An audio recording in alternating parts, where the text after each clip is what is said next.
Hello and welcome to the One Medicine podcast from today's practitioner. In each episode, we share the expertise of a respected thought leader. Some you'll know and others you'll probably meet for the first time. We cover topics important to you, always with a focus on improving the health outcomes of the patients you treat while expanding your understanding of the many healing modalities being used today. Hi, and welcome to the One Medicine podcast. I'm Rob Lutz, your host and the founder and editorial director for today's practitioner. Today, we're going to be joined by a panel of experts, and we're going to dive deep into the immune system and really talk about immune resilience and how we might apply that and guide our patients towards that and why.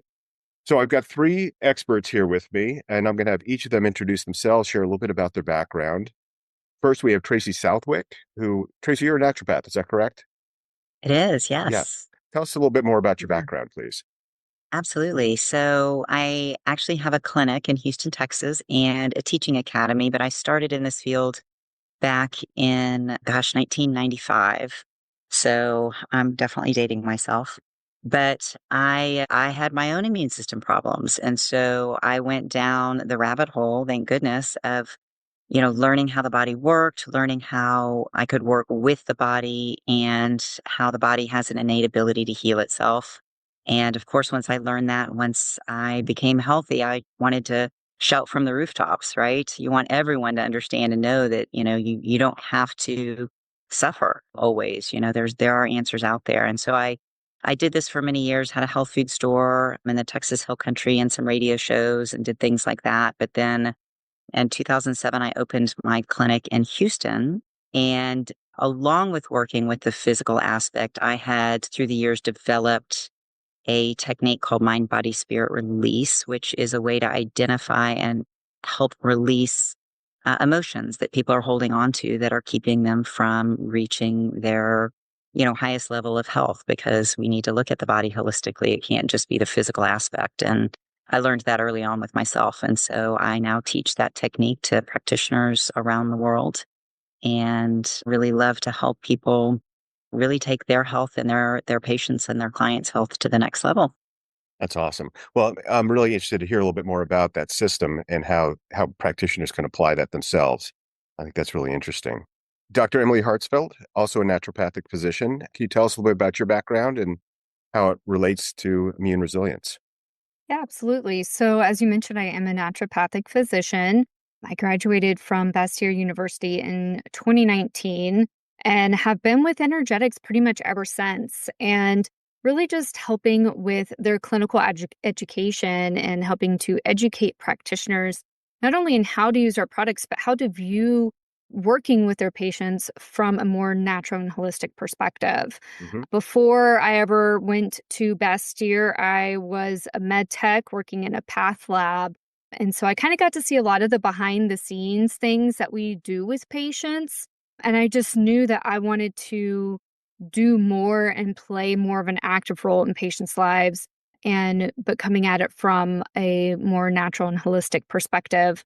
And so now I get to do that in a really large scale, working with a lot of different practitioners and, of course, then their patients as well. And so I'm just really grateful to be able to, help share that with more practitioners. Thank you. I think we actually have a couple articles of today's practitioner that you wrote for us. So Mhm. that's great stuff. Jason Ulbrich, you're a chiropractor, and Yeah. please tell us a little bit about yourself. Okay. Third generation chiropractor. Come from a family of chiropractors.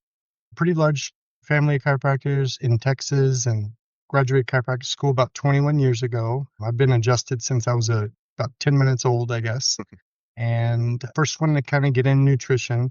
This was about 19 years ago, roughly. Went through a couple courses, learned how to muscle test, kept going, and it changed my life, changed my practice. I'm North Austin, located in North Austin, and same practice, opened the doors 21 years ago, and grown my practice, have several practitioners here, several people that I've taught, I guess, muscle testing and different techniques. Kind of, you learn as you go through, you learn many philosophies, many ways to test people, and you just kind of group it together, kind of make your own type of testing and Hmm. whatever works. And it's very efficient, very effective. And we get a lot of people, well in this office. So That's great. fun. Well, thank you all for joining the podcast today.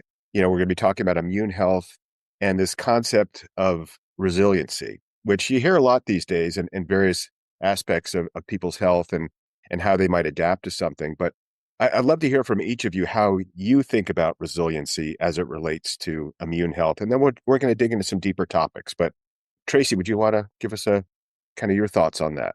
Absolutely. Well, we all know we live in this toxic soup of chemicals, and we're being bombarded from all angles with physical chemicals. But really, my specialty and where I'll come from in this conversation is being able to be emotionally resilient, being able to have a nervous system that is resilient so that we can heal, so that our bodies can rest and digest. And so few of us have that ability to do that now because we're caught in this fight or flight all the time. And when that happens, it shuts down our ability to fight things. So I see it with people, they'll go to one extreme or the other. One extreme would be they get sick every time they get exposed to something, right? Hmm.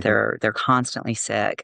And the other extreme is their body can't fight anything, so it just holds on to these things, whatever they're exposed to. And then they go on vacation and let the guard down and they're sick for the whole vacation. So we want people to be able to ride the waves emotionally and through the nervous system perspective so that they can have a stronger immune system and feel good and feel strong. Yeah. So that's the first place that you start is really kind of emotional health and stress and your ability to handle what's Yes. coming your way. Well, I essentially, from the standpoint of if somebody's nervous system is dysregulated, you're not going to go very far with them. Hmm. So if you can't get them out of fight or flight, you can throw all the supplements in the world at them, and you're just going to hit a wall. And from my perspective, you're going to hit a wall, and that's from my experience for sure. I really want to get somebody first and foremost. You can supplement in terms of just giving them basic nutrition. But if you want to take someone through a detox program or really, really work on a deeper level, you've got to make sure that they've got that nervous system regulation, Hmm. the ability to be emotionally resilient. Awesome. So we're going to come back to that topic in a couple of minutes, but I'd like to hear from the others. Emily, how would you define resilience and kind of what's your area that you focus on? Absolutely. So I completely agree with Tracy. I think nervous system regulation is a huge key in that. I'd also like to put a plug in to where it's not just about resilience from the immune perspective, but overall optimization of health.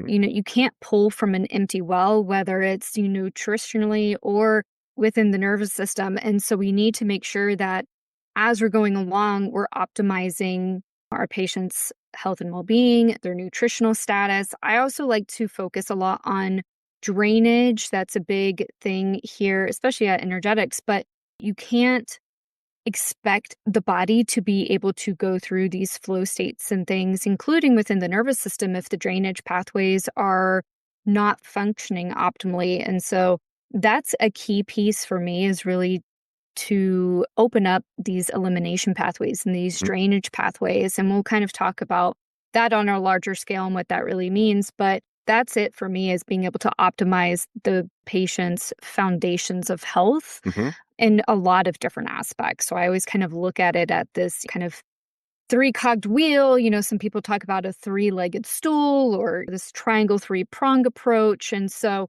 think about the foundations of health, targeted treatments, and then energetic approaches to the human body. And so that's what I like to do. And that's optimization or resilience for me is when we can have this well to pull from when we need it. I love that. I love the word optimize because it's always, I think of some optimizing things, it can always get better. You find the things that will make an impact that will improve whatever that might be. But I Mhm. like that word a lot. Jason, tell me a little bit about your view of resilience and kind of your area of focus. Sure. I agree with both Tracy and Emily.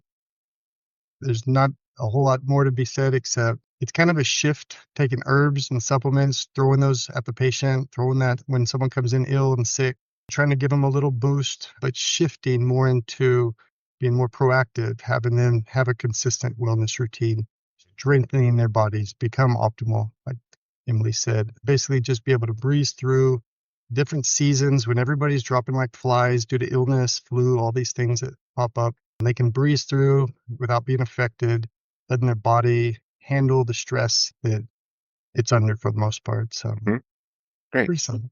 Yeah. Well, thank you. So Mhm. the first topic that I think we're going to dive a little bit more deeply into is emotional health and nervous system regulation, which is kind of your area, Tracy. How would you like to just start off with it? I've got a few questions I could ask, or is there anything that just really jumps out at you that you want to make sure the listeners are aware of and how you think of things and guide their patients? One of the things that, thank you for that, asking that. One of the things that I think is really important is understanding the concept of processing through emotions. So we think about that in terms of toxins, right? Oh, this person has this genetic variant, they don't methylate or whatever it is, they can't process toxins as well. Well, a lot of us weren't brought up with the tools to process through emotional toxins, whether it be resentment or anger or fear. COVID really brought this to the surface, right? Because so many people were isolated and weren't able to have the tools in the community and whatever they needed to process through all of the trauma that they were experiencing. When that happens, our body holds on to those things. There are many books out there that are written about this, but our body doesn't let go of those things just as our body wouldn't let go of a physical toxin. Mhm. So being able to work with your patients and understand that maybe they've got something, it could be quote unquote an emotional toxin or limiting belief or whatever it is that they haven't processed through that could be keeping them in that fight or flight state. So they've always got this background fear that's going on, or always got this background anger or Mhm. guilt or shame, whatever it is. And that alone, not to mention with all of the other things that could be going on, like the drainage pathways being clogged, like Emily was talking about, I think that is a really important aspect for doctors to be able to recognize if they can, or outsource if they don't have the time or the tools to do it, to help people build a toolbox of tools to work through those things so that they really can optimize their health. So if you have a patient that comes in and you suspect there's some kind of a past trauma or emotional issue that's causing this, what causes you to think that's what's happening? And then how do you find it and address it? How do you help the patient with that? Oh, that's a great idea or a great question. We have a questionnaire, a nervous Mhm. system regulation questionnaire that we have every new client fill Mhm. out. And it goes through the physical aspects and the emotional aspects of dysregulation. It goes a lot further than do you feel anxious, but you're going into how are you sleeping? Do you have gastrointestinal issues? Mhm. How do you deal with different stressors in your life? And it gives us with the rubric, you can figure out, oh, this person's severely dysregulated Right. and needs some help. And Mhm. you can do it concurrently with other modalities and Mhm. other things, but we do try to pick up on that right away because the people that we didn't for a long time pick up on, we realized we were just hitting a wall. They're saying, I'm not getting better. And then you realize, well, my goodness, you've got all this cortisol coursing through your body and Mhm. which is definitely lowering your antibody production and increasing inflammation and all these things that we can't get down until we really wrap our head around this person needs some help with that nervous Mhm. system, emotional regulation Mhm. aspect of health. And so are you addressing kind of the physical part of it, the cortisol? I'm sure you're doing that, but are you also trying to unpack what's going on with that patient emotionally? Is that something that your practice does as well? And you give them Yeah, the patient some tools or okay. absolutely. So we do use the technique mind body spirit release that I developed, but there are lots of things that you can do to help people with nervous system regulation. Simple free things like breath work, Mhm. grounding, all those things can really, really help making sure the person has really good sleep hygiene because they need to be Sure. able to sleep. We all know that. But there are also other tools, like we use something called the Alpha Step in the clinic that all of you probably have access to that really helps rewire the brain into a more parasympathetic mode, Mhm. helps with anxiety and depression and insomnia and Mhm. focus. It's got some great benefits. So we do use some high tech and low tech tools, Mhm. and then we use simple things like ashwagandha to bring the cortisol down, or Sure. rhodiola, or and feed their nutritional needs. Magnesium, of course, as Mhm. everyone probably would agree here, Mm. is something that most everyone needs, Mhm. and that alone can help with that regulation. But really teaching people tools. We have holistic therapists on staff Uh-huh. that work with people from that perspective as well. Yeah. Just curious, last question for you for the moment, but vagus nerve stimulation, is that something that you guys look at or something that you encourage? Yes. Yeah. Yeah. Yeah. There have been some great results from people with vagus nerve stimulation. Yeah. There's a lot you can do that's free as well. Hmm? Because I know when people come to me, it's like, oh, do this and this and this, and it adds up, and they're thinking, oh my goodness, this is out of pocket. My insurance Hmm. isn't going to pay for it. So if they're not severely dysregulated, I'll actually have them do practices like humming and cold water exposure and different things like that that can really help the vagus nerve Yeah. for That's sure. But great. yeah, I'm glad you brought that up because that is a very powerful tool. Yeah, I've just heard so much about that in the last couple of years. It's got brain access and things like that, but how it can Sure. impact that.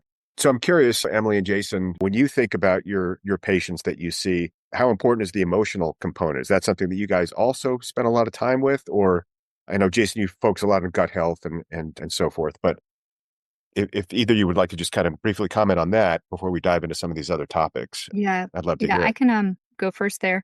So I definitely see a huge portion of, I would argue almost all patients have some sort of emotional block, whether it's some sort of significant trauma history or even just the mundane day-to-day things that kind of affect us all, Hmm. that can hugely impact how patients respond to treatment, to other protocols we might be doing with patients, and just their day-to-day wellness. And I do find that, as Tracy has mentioned, that once we address that in some capacity, that we often see other things falling into place. And we really do need to address not just the physical, but also like the spiritual, emotional Yeah, aspects whole of person. Yeah. patients. You have to look at patients as a whole, Hmm. and really address all those aspects to make some sort of significant change. Yeah. Whether that's a seasonal cold or some sort of chronic illness, Right. it does impact all of it. That makes sense. Yeah. And Jason, what about you? Yeah, I agree. It's a stressful life everybody lives in. It's busy with social media, phones. Everything seems ramped up for the most part. Emotions are, you have your physical, you have your mental, emotional, spiritual. It's a big aspect. I do in my practice, I learned I wasn't taught emotions, and then I knew that was a missing component that they didn't teach us for a purpose. And so I looked at a few things, and then what I do in my office is emotion code, and we clear emotions, and I do it every single day on every, not every patient, but several through the calendar day. And it really helps to kind of ease up any kind of stuck baggage they have. But giving them tools, journaling, breathing, meditating, I mean, Hmm. there's so many things you can do. It's not straightforward as you got this bacteria and that's what's causing all your problems. I mean, there's multifaceted, everything's connected deep, and Hmm. sometimes you get these underlying stuck emotions and they make a big deal when you start to clear them and see the light coming through after that. Yeah, no, I agree with that. I think about, myself, I have a morning routine that in the moment it feels like it's probably not doing a whole lot, but I'll meditate in the morning. I've got a gratitude journal. I read the Daily Stoic. The days that I do those things, all of those, my days are so much better. And I just feel like I can react. I don't react. Maybe that's a better way to put it. So I think that's probably true for all of us. If we can put a little bit of time into that self-care, self-maintenance around Yeah. mental health, it could probably make a really big difference. I know when I'm stressed, that's when I get sick. All this stuff Yeah. that we're talking about right now. So yeah. Yeah, self-care's huge. I used to not do self-care, then I realized how important it was. So there's so many things people can add, which talk about that later towards this podcast. But my self-care days, they start at 1, and then now I typically do about 3 half self-care days on the weekend, plus Fridays is my day off. And Hmm. it makes a world of a difference for handling the stress, like you said, and just everything is thrown at us. Finding the stuff that helps you set your own reset button, because we all do get so stressed out throughout the day, throughout the week. But giving yourself a little bit of time to hit the reset button, then you're more resilient. You can adapt and react more appropriately, I guess, in general. Anything else, Tracy, on the emotional, mental side of things? Well, I just had a thought with what Jason was saying, and because we're speaking to medical professionals and healthcare professionals, going back to the need that you were saying for self-care routine, generally speaking, people who are caring for others that's not their first Hmm. priority, right? We're in this field because we want to help other people. because we cared very deeply about other people getting better. And so really understanding and reminding ourselves on a daily basis that we need to take care of ourselves. We're so much better for everybody else if we need to. And that's a silly reminder. We all know that, but we get bogged down in the busy. I've got to see this many people every day, and I've got to answer the emails from everyone. And that stuff builds up for us, and we can't help anyone if we're sick. Sure. Yeah. Yeah, So, that's a great point. yeah, so I think it's a very good reminder we all have to really guard that sacred space of self-care for ourselves as Yeah. well. I like that. So we're going to move on to another topic. And this is, Emily, I think this is your area of expertise around drainage and detoxification. Can you talk a little bit about your approach and why this is important to immune health and probably part of a protocol that you would recommend? Tell us a Yeah, little bit more about absolutely. that. Yeah, absolutely. So, really, drainage should be one of the first areas that we focus on in many regards. For a lot of our patients, as Tracy, I think, mentioned earlier, we are kind of living in this toxic soup where, yes, there are naturally occurring toxins that we're going to just normally be exposed to. But the amount of toxins that we're exposed to on a daily basis are significantly higher than what we were kind of as a human made to be exposed to and handle. And so we really do have to work a lot harder at supporting our body, at handling what we're coming into contact with on a daily basis. I mean, there's literally plastics in our air, it's in our soil, it's in our water. We literally cannot avoid the toxins that we're being exposed to. They really are at astronomical levels. And we really have to focus in on how to support the patients not only for these mundane day-to-day things, but also on a more kind of consistent, if you want to say chronic basis, long-term basis for longer-term health. And so drainage is a piece of that. And drainage, kind of in a broader sense, really refers to this physiologic and cellular process that the body undertakes or goes through, and it facilitates the elimination of metabolic waste, of course, any sort of toxins that we're exposed to, maybe inflammatory byproducts, just everything that we're being exposed to, and cellular debris that we're going to normally kind of create. And this is the flow that the body takes in order to excrete waste. And primarily, we're seeing this obviously through the lymphatic. I think that's where a lot of people tend to focus, but this is happening through every cell and tissue in the body, including the liver, the kidneys, also the skin. We're breathing out a lot of toxins. And I want to kind of first distinguish this from detox or detoxification. It is different where detox is going to be this biochemical transformation of toxins for elimination. And largely here we're talking about phases 1 and 2 liver detox. Whereas drainage is actually a mechanical and energetic movement of waste out of the tissues and organs. And so when these are open and functioning well, kind of as they should, the body's going to operate sort of in this clean terrain. It's going to be free of excess toxins and debris and waste that may otherwise increase inflammation in the body. It's going to make it harder for our body to handle what's coming at it on a day-to-day basis. And so, this effective drainage is going to support the immune response, of course, also cellular repair and optimization of those therapeutic protocols that we're trying to encourage our patients to buy into Hmm. on a day to day basis. And our patients are really going to handle these protocols much more efficiently or effectively when this drainage piece is being kind of taken into consideration. And because so many patients are at this increased toxic level, that can actually be a lot harder for our bodies to kind of go through. Maybe we aren't draining, if you will, effectively. Hmm. Yeah. So what I thought of as you're talking is I picture us, we're carrying stuff, right? We're carrying all these toxins and this load. And at some point, you just can't carry it all, right? And so then things break down. So is that kind of what you're saying? Is this focusing on the drainage? You're eliminating some of those things. So you're your body's system can accommodate these other insults or things that are coming their way. Is that kind of what's Yeah, happening? Or yeah. absolutely. Yeah. I mean, if we think about it, let's use an example, okay? One that everybody probably more readily thinks of in a weird way than our own bodies. Because as we've mentioned, like self care, to be honest, I'm not huge on the whole self care thing because I think that this is something that we should be doing anyway for just making sure we're healthy humans. Hmm. But our cars.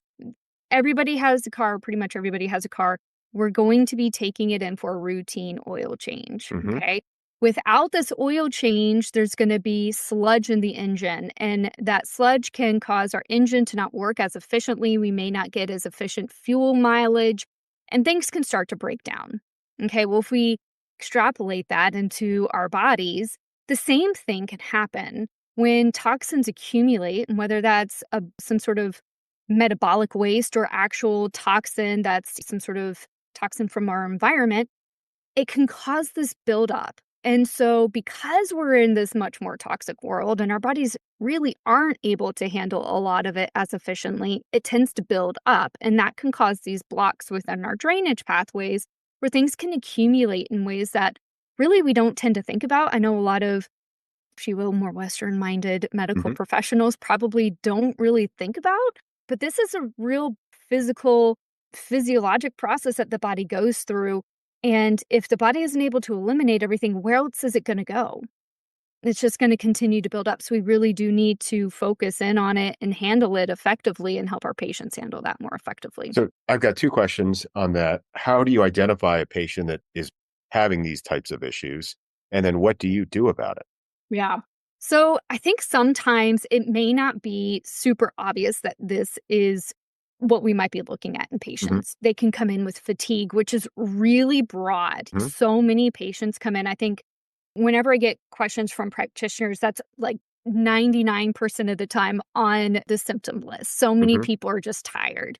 Hmm. There might be headaches and brain fog. Again, super broad. So many of our patients come in with this. There might be skin conditions, eczema, acne, psoriasis, just whatever that might be in your patient. Of course, constipation. I mean, more obviously, there might be lymphatic tenderness. Oh, my lymph nodes are always swollen. I mean, I think that's a really obvious sign. Hmm. More, I guess, more specifically, we could also be seeing patients with hypersensitivity reactions, whether they're reacting to targeted treatment protocols we're doing with them or other therapies. Even like I've had patients or practitioners call me and say, "Hey, I'm even reacting to this vitamin that I didn't react to in the past. Like, what's going on?" Hmm. So just these increased hypersensitivity reactions. We also might see a slower recovery time in patients where we're like, what is going on? This is taking, in the back of our minds, we're like, I don't know what's happening. Like, why isn't this working? And so that might be a drainage issue. Hmm. Again, if those drainage pathways aren't flowing as they should, if detox is backed up, all this waste is going to accumulate in the tissues. Our body isn't able to restore balance as effectively. Hmm. And so, again, just kind of hearkening back to what I mentioned earlier, I think the approach is making sure that our foundations of health are in place and not just that, like, oh, we're making it like we're at the RDA level, those recommended daily allowances or recommendations. But we want to make sure we're optimizing our health, that we're above that threshold. Hmm. Okay. We want to make sure that, like, again, we have that well to pull from. I think homeopathics are such a great place to start with patients when it comes to drainage. Hmm. These are not only acting in the background. So, homeopathics are energetic remedies. They're really helping to kind of shift the body as that gentle nudge to kind of remind it that it knows how to heal, that it knows how to function on a normal day to day basis, Hmm. not only physically, but also emotionally.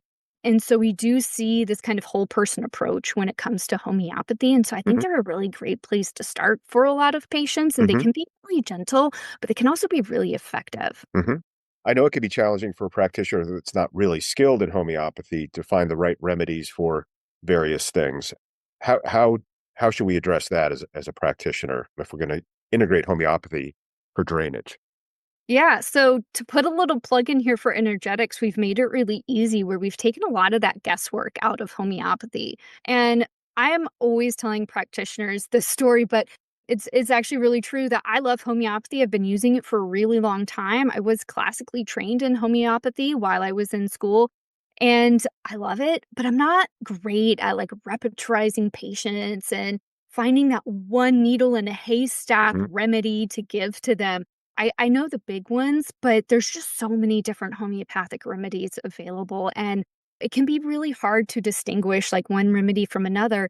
And so at Energetics, we've created a line of combination homeopathics that really help to break it down for for practitioners who maybe, like me, maybe love homeopathy and just don't have that skill set to make it easier to give it to patients. And Mhm. so that's a great place to start. Mhm. For me, I think the combination homeopathics just make it so much easier. That's great. Tracy, I'm curious, do you use any homeopathy in your practice, or Jason? I do. I was actually going to tag on to what Emily was saying. The beauty of homeopathics and the combinations that Emily's talking about. In fact, I've used Energetics for many years, and they're my hands down favorite brand of homeopathics, and they're amazing.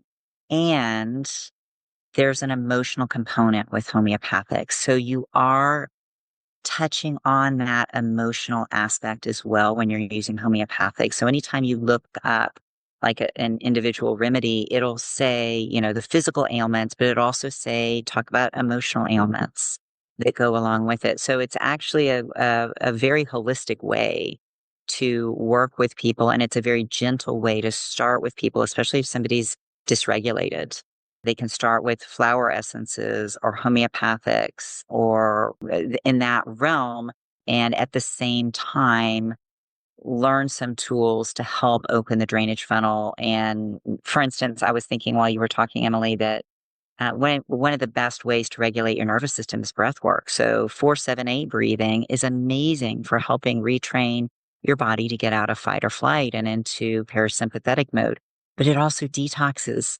That's an amazing detox pathway. So many toxins will come out of your lungs when you really focus on that deep rhythmic breathing, and you hold a lot of emotions in the lungs, but also in the diaphragm itself. So by moving the diaphragm, you're actually opening up, and then you can do things like Jason was talking about earlier, emotion code or something like that, to help really hone in on and release specific emotions that person might be challenged with. Yeah. Yeah, I've noticed when I meditate, my heart rate variability goes way up during the session. Like Yeah. it might be in the low 40s just kind of normally, but I'll get it up into the hundreds if I'm Wow. meditating, and it's just from breathing. That's pretty It's amazing stuff. incredible. Yeah. And Jason, are you using any homeopathy in your I practice? do. Yeah, I've been using Energetics for a long time. They're the best company that we have. I mean, they're solid. They're liquids. You can apply them topically. Get someone super sensitive, you can microdose them. They're very gentle. You can give them to pets. You can give them to kids. You can give them to infants. You can give them to anybody that walks this planet, basically. So they are truly, truly incredible. Very high rated energy, high, just amazing products. Thank you. Yeah, I agree. I mean, I've heard I've used homeopathy in the past and for various things, and there are really no side effects. Essentially, you don't have to worry about toxicity and things like that. So, and probably with a patient that is having some other issues, may have reactions to botanicals that are much more powerful. They work, but they can also can have some side effects with that too. Or they'd Um, be on medications. They may have a list of medications, and you really don't have to worry about any kind of interactions between the two. yeah. So, Jason, your area of expertise in this conversation certainly is around gut health, and we've heard for a long time, that your immune system, a lot of it's in your gut. And do you want to just talk a little bit about your approach when you have a patient that you're really trying to help them prove their immune resiliency? What do you focus on as far as gut health So yeah, specific? gut, it's in the center of our body for a reason. It's a very, very, very, very, very important part of our body. Just like everything works together. But our bodies, I'll give you some stats here. And these are numbers that I learned a long time ago, and I've seen many different numbers when it comes to the trillions of cells we have, but it's an average for the most part. It's such a grand number that it's hard to specifically know exactly what they are. But our bodies, when you break them down, they're composed of about 90 trillion cells. The gut alone houses roughly 120 trillion bacteria. So in our gut, all those bacteria, more bacteria than number of cells that make up our body. Hmm. It's a lot of microbes. That comes close to about 90% of our immune system. I've seen 80%, I've seen 85, but roughly about 90% of our immune system is housed in our gut. And then just to put that in perspective a little bit more, if you were to count to 1 trillion seconds, it's going to take you almost 32,000 years to count to. So I'll start now. we live 100 years. That's a big number. So when you have this balance in this ecosystem, it's an important part of our body. So the balance of these microbes are key to one's health. Everyone's body's about balance and flow. Everything in the body is about balance and flow. Hmm. And I say that every day to every patient almost, that everything. And I haven't really found in 21 years of working on people's bodies that doesn't come true. Everything is about flow and everything is working on balance in that body. Hmm. But when you're talking about the gut, if things don't flow well, like when someone struggles with constipation or has microbial imbalances, it causes major dysfunctions throughout their body. Symptoms range from all kinds of different things, but being bloated, you'll have intestinal gas, pain, burning, cramping, nausea, some undigested stools, even explosive diarrhea, and just so many other negative symptoms when that gut is out of balance. And so, on the other hand, when someone has diverse, healthy microbiome, everything is in balance. This creates a homeostasis, it creates a strong immune system. This leads to being very, very resilient. That's what our topic's about. Hmm. So we want that balance. We want everything in a good homeostasis. Our gut is our second brain. Pretty much everybody on this calls knows that for a fact. When one suffers memory issues, focus, concentration, recall, or just a number of other symptoms thought to be brain related, many are very surprised as far as patients go when I educate them that the problem is in their gut and it's causing those symptoms. Hmm. We've been taught and told so many things that it's a brain condition, it's a diagnosis of this or that, but when that brain is disturbed, chaos happens and it creates a lot of problems for that person. So everything works together in the body. That's why one problem usually leads to another problem if unfixed, and then leads to more problems, and then it becomes very confusing to not only the patient, but whoever they're seeing too. So Hmm. So is the solution for that kind of complication, can it be fairly simple? I mean, what do you focus on whether it's a patient that's clearly has some dysbiosis or whatever in their gut, or someone who's relatively healthy? How do you treat those patients? What do you look so at? What do you it's do? not simple. It takes consistency. Consistency really is key. Making changes, diet, number one, right? So the standard American diet that people eat, it's pathetic, right? We've all been exposed to it. There's a holiday around every corner, every month, basically.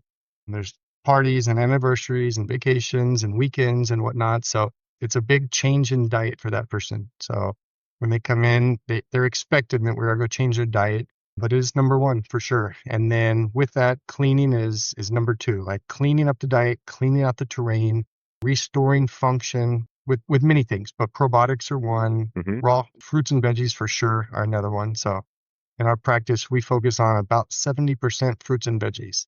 And so everyone's different. Everyone has a different body and different set of symptoms, but if they can handle fruits and veggies, that's what we're doing. We're Hmm. cleaning things with them, and we're renewing and restoring function in that particular Yeah. area. Well, it's easy to get a patient to take some supplements in theory Mhm. for them to be compliant with that. But as far as being compliant with dietary changes, how do you coach a patient around that? Because even for myself, I find that very difficult I know what I should be eating, but I don't always do it. Any secrets, any hacks out there for getting your patients to follow that? So it all depends on the patient, obviously, right? There's some type A's, and they'll do everything you tell them from Hmm. day one, and then you have the majority of the population who set in their ways. They created these habits and they're lifelong habits, and their family generationally they've eaten the same kind of way. So you have to educate them. If you don't educate them, you're really not going to make a big change. But Hmm. start slow. I usually take the first couple of things that are worse on their food journal. We have the patients do a food journal every visit for the first 2 or 3 visits, basically, and we start modifying their food. And we take one or two things and we start cleaning those things up. And we give them a list of good foods and bad foods, or not so good foods, I guess. We clean up the pesticide residues, all the different genetically modified junk that, they Hmm. do in packages, all that kind of stuff. Incorporating juice, fresh juice really, really goes a long way. It starts to hydrate, starts to clean, and it starts to make big impacts in that not only the gut, but the whole body for the most Mm-hmm. part. So, yeah. That's great. Emily or Tracy, any thoughts how you approach gut health, immune health from a more nutritional standpoint?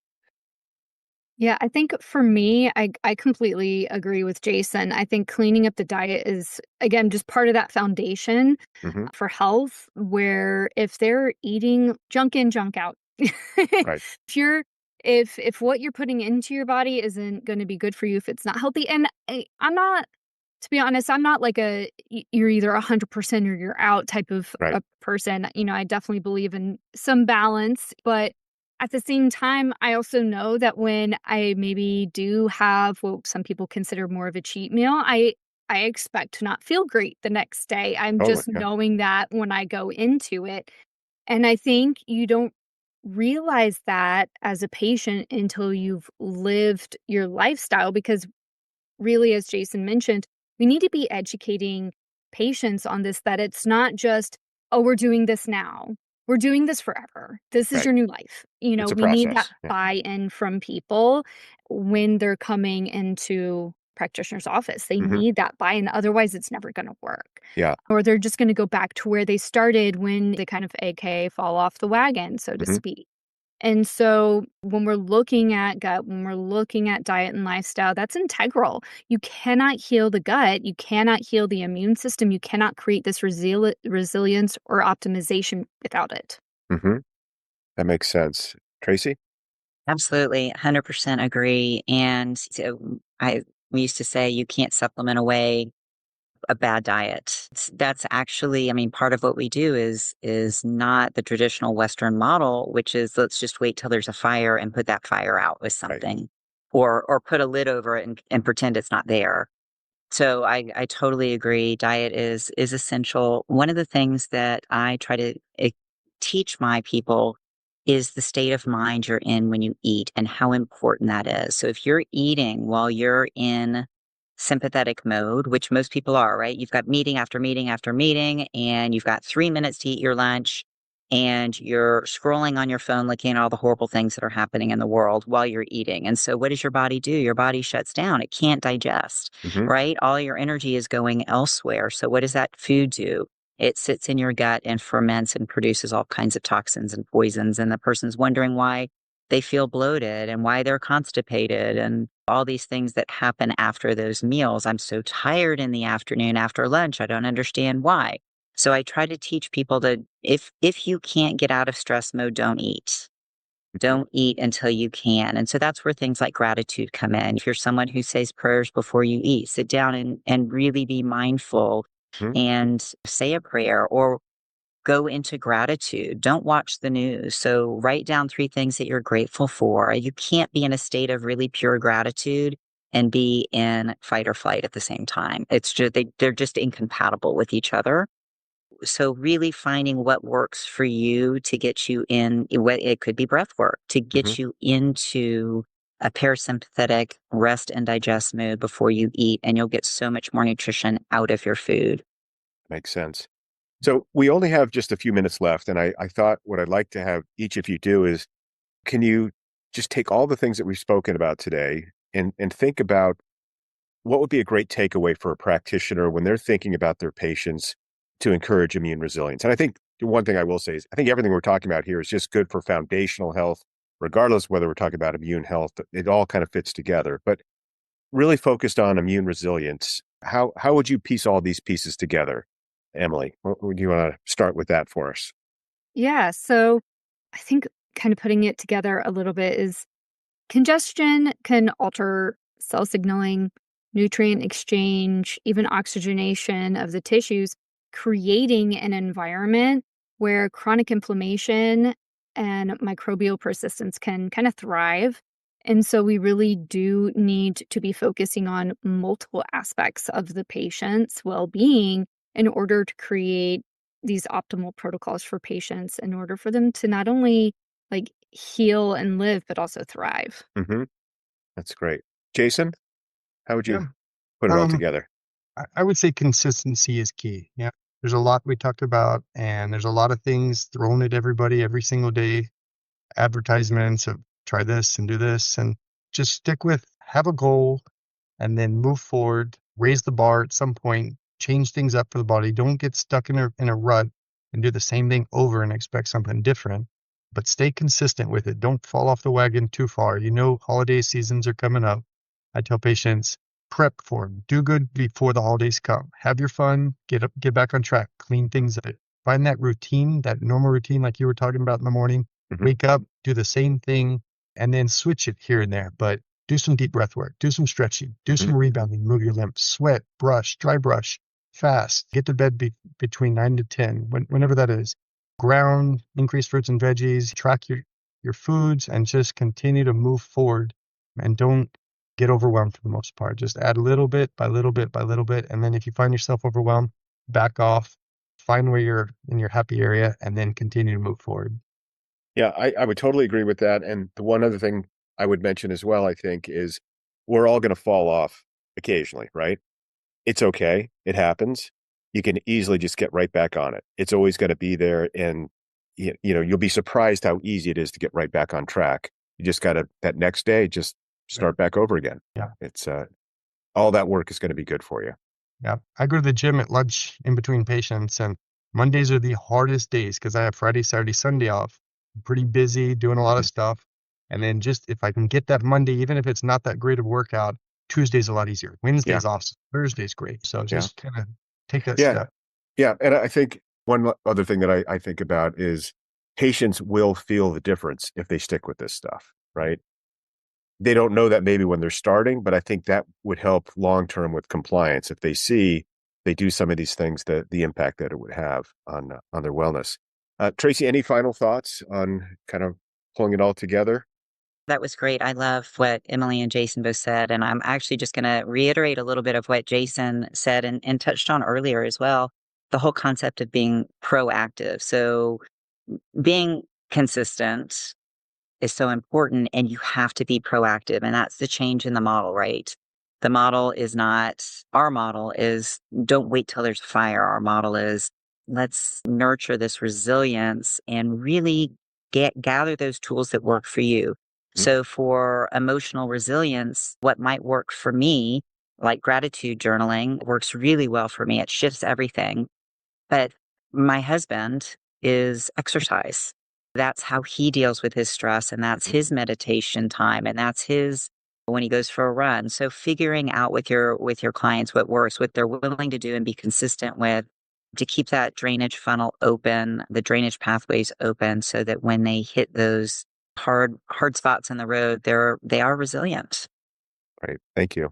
Yeah, I want to add just one thing too, if I can. Sure. I also want to say that when patients do kind of fall off, so to speak, I think we're all guilty of this. I'm definitely not singling out anybody either.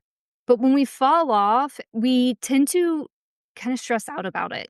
We might feel bad about it. And it's like, oh, I did it again. Here I am. Just screw it, kind of an attitude.